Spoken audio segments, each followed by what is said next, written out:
Hey, good afternoon everybody. Today I'm going to show you how to make cinnamon rolls. I did have a request for this recipe, so even though I'm trying to eat healthier, I thought I'd make some time and show it to you anyways, because everybody still needs a treat every now and again. So here's the ingredients.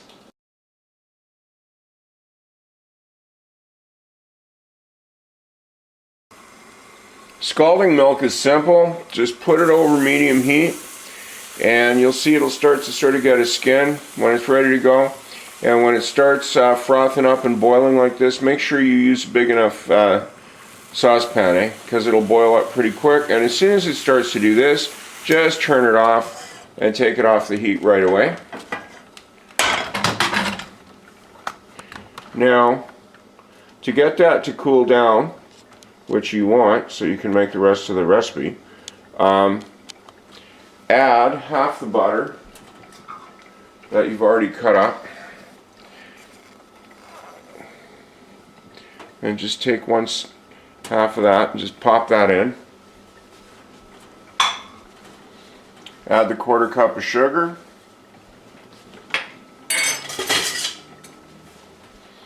and just get a spoon and stir that up until the sugar's dissolved and the butter melts.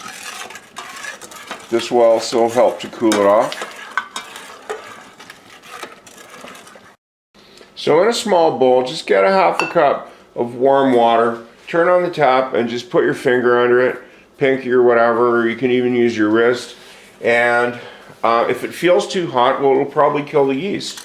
And if it's too cool, it'll take too long to develop. So just warm is nice. Now if you got packages, you'll need just 1 packet. And if you got bulk like I do, it's 2½ teaspoons. Just sprinkle that over the surface of the water.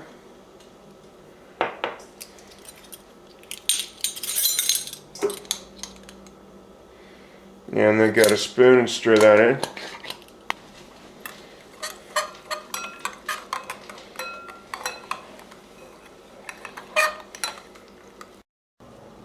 While the milk is cooling, just pop the rest of the butter in a bowl and melt that in the microwave till it's just melted.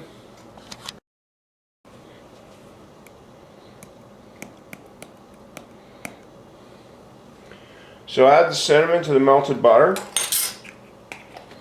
stir that in.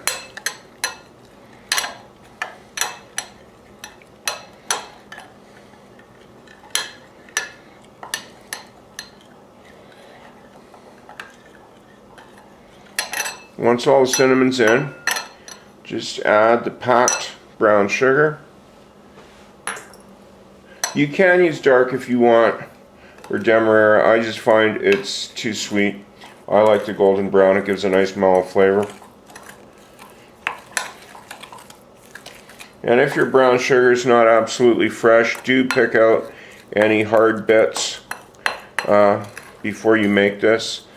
You don't want to give any of your guests any surprises and chip a tooth or anything. Yeah, so once that's mixed up, just set that to the side. Now just put 2 cups to start in the bottom of a large mixing bowl. A precise amount, of course, as usual, will depend on temperature, elevation, humidity, so on. And your milk should be cooled off enough that you can pour it into the flour. And mixing it up with the flour will help to cool it down if it's not quite cool yet, because you have to remember your yeast. You don't want to kill your yeast mixture, but that should be pretty safe by now. So just get that mixed up quick.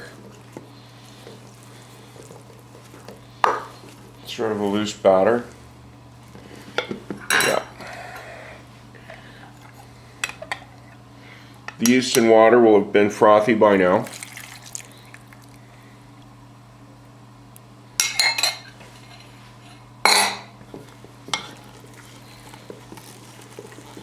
And use your spoon to pick up all the flour that's in the bottom and on the side of the bowl.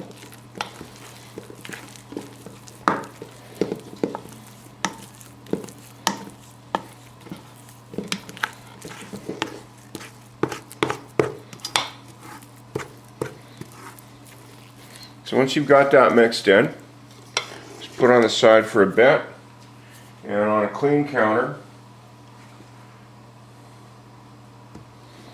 I'd put about a half a cup of flour to start. Spread that out with your hands and turn out the wet batter into the dry flour.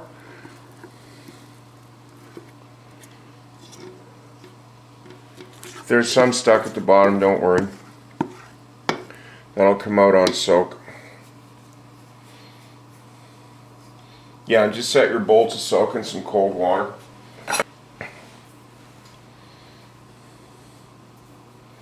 So trying to keep your fingers dry, just pick it up, kind of tamp it into the flour.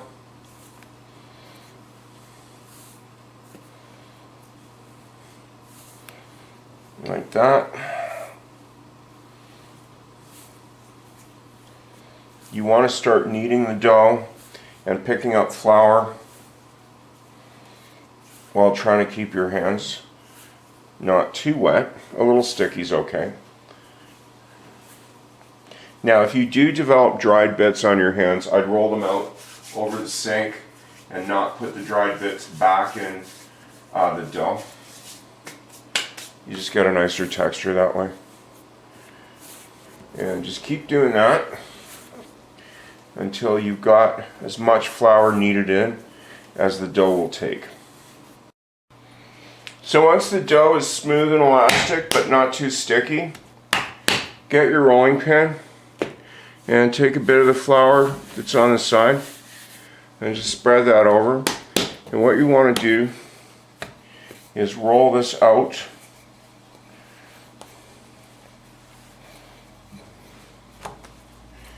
into a square, or sorry, a rectangle. Yeah, you can keep turning this over and kind of work on the corners. And try to get a rectangle that's fairly large, but you can still work with.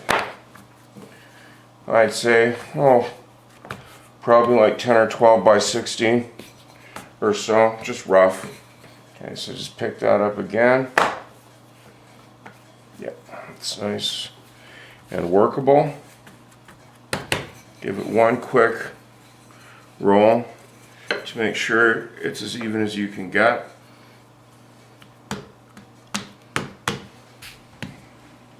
I'd have to get a ruler, but I'm guessing that's more like 10 by 18, which is fine. It's all the same as long as it's even.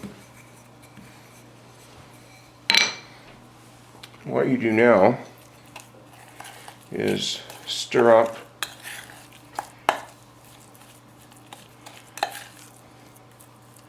your sugar mixture. Don't start it too close to the edge at the back.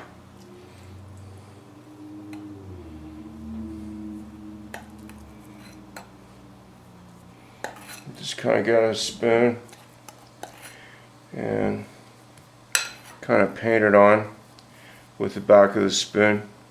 You don't want to try to get too close to the edge here either, because it will roll out. And just keep going with that to try to cover all of it. Now, I would not go any further than a couple inches from the end, because it will roll out. Now, so long as you're using the back of the spoon and you're not actually digging into the dough, you can press fairly hard to spread it around.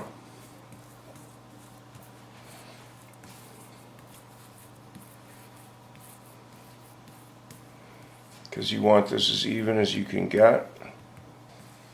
And if anybody likes raisins, yes, you can put raisins in here at this point. Just sprinkle some over the top of the sugar. I'm personally not too fond of them in here, but you know, everybody has their own preferences. Okay, that's good enough. So once that's done, just flip up your roll and then turn it over again.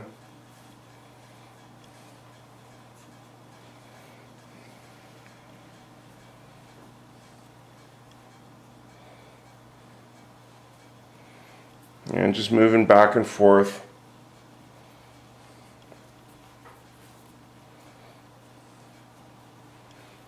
Just roll that up.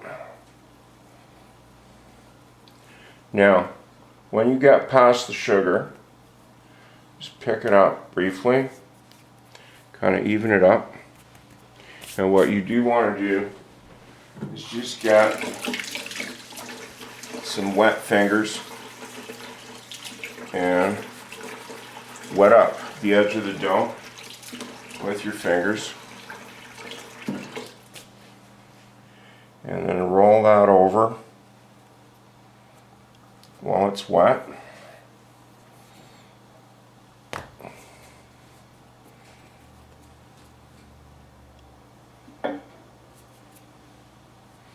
And kind of pinch that up. The reason you do this is you do not want these separating in the rise or in the oven. And any pinch marks you make now will disappear while they're rising and baking.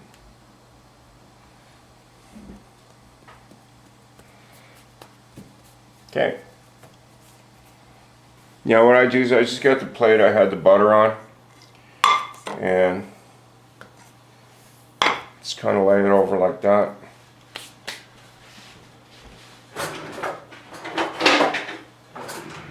Because I do not like making cuts onto my countertop.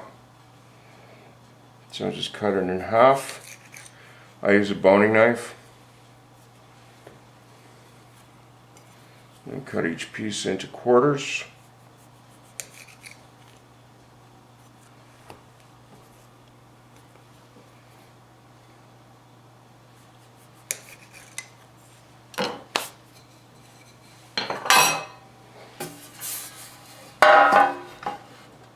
Get your pan and cut each piece into thirds and just lay them in the pan. Now, one word or note for the end bits, always make sure that you put the curled side down for the ends. And what I do mean is I mean this part. So I'll just put that down here like that and finish up the pan. So once that's done, just set this aside and let it rise for at least a half an hour, probably 45 minutes, and get your kitchen cleaned up in the meantime.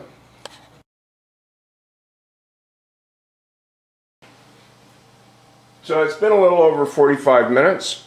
They haven't filled the pan, but they will spread a bit more while they're baking.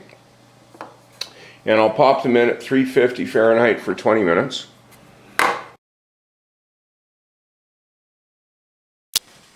The alarm just went off, so let's pop them out and take a look.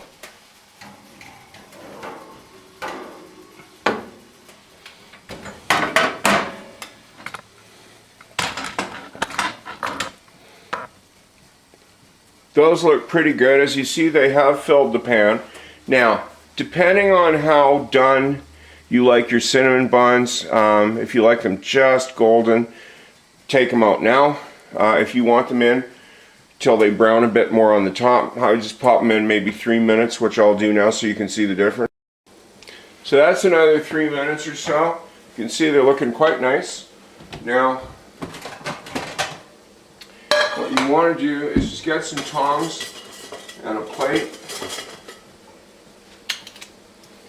and get in there while they're still hot, because if you wait till they set up, you have a really hard time getting them out of the pan.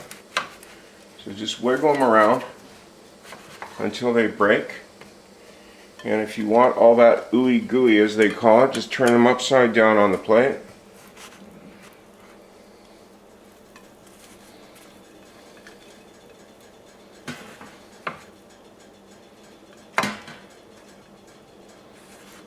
And if there's some in the bottom of the non-stick, you can kind of mop it up before you turn them over.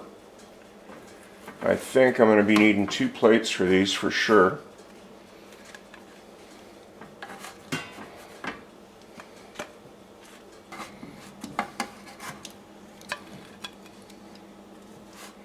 You can see they're very soft, which is nice. Yeah, those end bits aren't very well behaved, but they still taste good.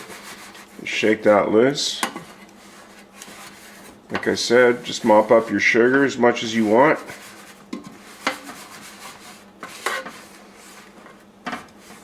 So there's a dozen cinnamon rolls, all out of the oven, fresh and hot, without too much work.